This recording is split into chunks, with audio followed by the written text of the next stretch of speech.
Lisboa, Bruxelles, Sofia, Warschau. Europe is us with Dino.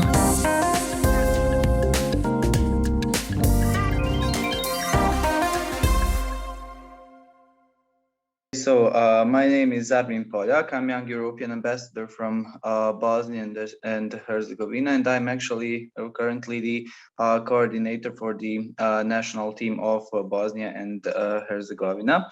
When I talk about the idea of European unity and about the characteristics of European Union, I think actually that especially from my view as a young person from Western Balkans, it is something that's actually really needed, especially in the context, let's say, of today's situation, where we have many different issues that are really evolving on really everyday level. So I think that just because of that, it is really important to share that idea, to promote it, and what is probably the most important thing, actually, to work on it together, not just the persons that are actually coming from the EU member states, but also us from the Western Balkans and other parts of the European neighborhood, because just through that and through, let's say, our joint work, we can actually develop that idea and create the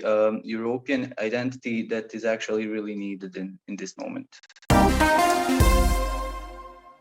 I worked with my partners also on faculty on the Conference on the Future of Europe, and we created a lot of ideas. And just through that process, you can actually see that and witness that young people are eager to work, that are prone to work, and that are actually really motivated to work in a moment when someone tell them that their voice is going to be heard.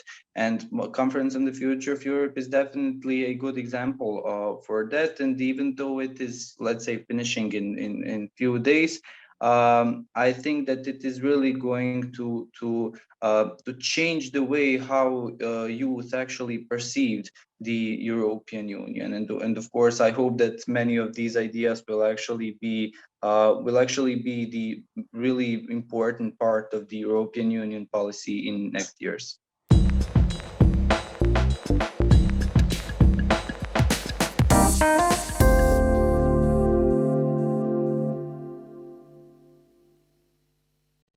In terms of where Europe will go in the next few years and what its priorities will be, I think that the events of the last few months will be key in kind of determining the next few years. I'm obviously talking about the invasion of Ukraine.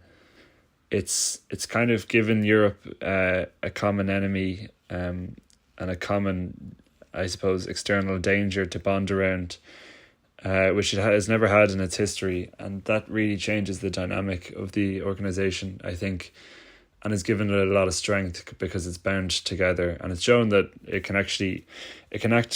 the union connects with actually a lot of force and a lot of power when it does have that consensus, which is very rare.